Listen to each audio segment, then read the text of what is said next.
It is said a grave robber from Utah in the mid-1800s, John Baptiste, was stealing the clothes and possessions of the people buried in the Salt Lake Cemetery, and that an old journal from an unknown grave was found in his possession that contained the story Dreamer in the Falls, along with clothes and possessions from over 300 graves. But this myth can't be true, because in chapter 27 the book talks about MIDI controls and dubstep and other modern devices that weren't invented yet. So unless someone in the 1800s could see the future and wrote it down into a story called Dreamer in the Falls, this myth is false.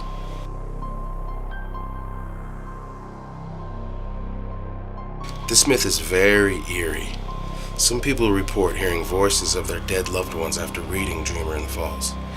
Now, there is no easy way to prove them right or wrong, but people suffer from real psychological problems such as schizophrenia that causes hallucinations and voices. Some people just plain make up stories that they hear things. But since most people don't report hearing voices of their dead loved ones, we have to conclude this to be just a myth.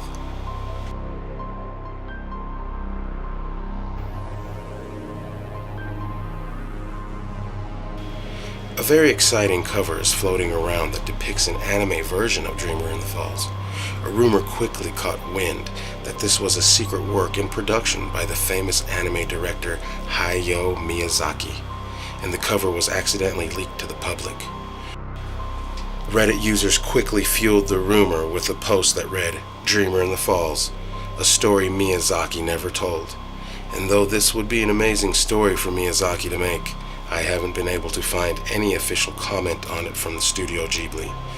So I'm just going to keep my fingers crossed and hope this myth is true. So if you are watching this, Miyazaki, please make Dreamer in the Falls.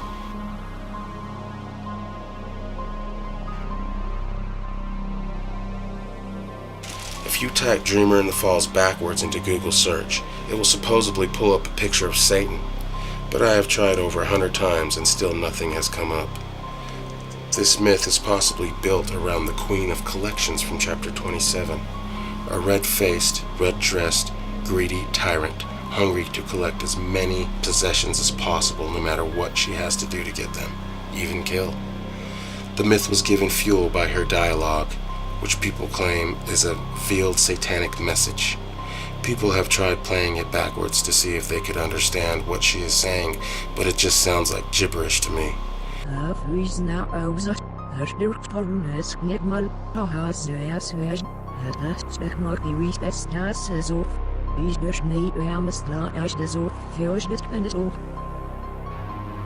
If you see a message in the Queen of Collections dialogue, comment below and I will look into it.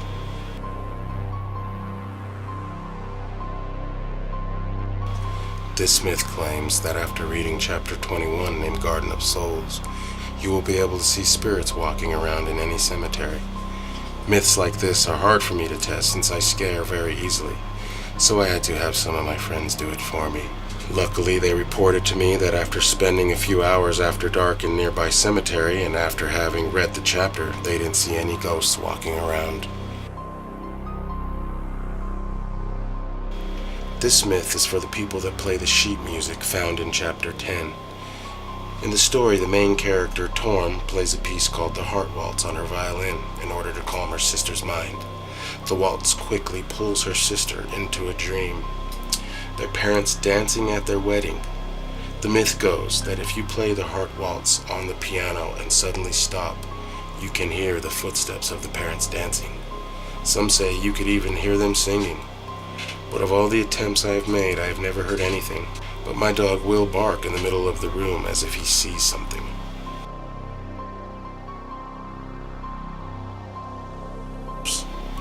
Since the beginning of time, mankind has looked for patterns in things, from old ancient texts to ceiling plaster, always looking for little things, hoping it has a higher meaning than what is presented in plain sight. And the trailer for Dreamer of the Falls is no different. People have posted screenshots from the trailer showing numbers in between frames, but when the screenshots are matched up with the official trailer, no numbers are present. The explanations why the numbers aren't found in the official trailer is that the screenshots are from an earlier version of the trailer that is no longer available to the public, which to be fair could be true. But what do the numbers mean, and what is their purpose for being hidden? But since rumor isn't evidence, we have to conclude this is only a myth. If you want to know how you die, open a random page in Dreamer in the Falls, and the first sentence you read is the answer. I suppose if you think you see patterns in your days after that, you could believe that this myth is true. But the same could be said about any superstition.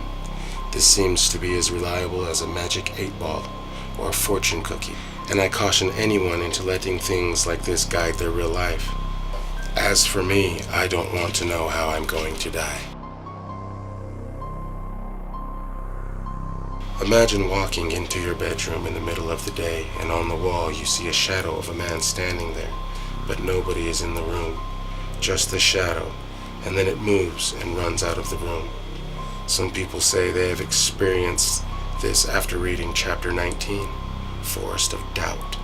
They also say the shadows sometimes make strange noises, and if they talk, it sounds like a sound played backwards, and if that wasn't frightening enough, some say they cause sleep paralysis and hang over them while they are unable to move, feeling heavy weights on their chest and making it hard to breathe. But no evidence of any of these shadow figures has been provided, so it has to be counted as rumor only. This myth is true. There is a secret chapter in Dreamer in the Falls, chapter 36. The index at the beginning of the book leaves little doubt this final chapter was hidden on purpose, as its page range indicates. Chapter 36, 1 through 173.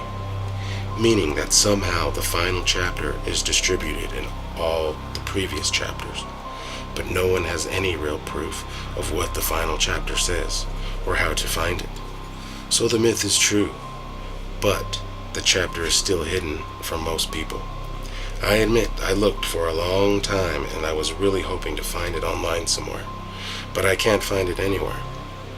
If you have found the last chapter, please send me a message, or if you have any other comments, questions, or insights on Dreamer in the Falls, comment below or send me an email at mythballoon@gmail.com.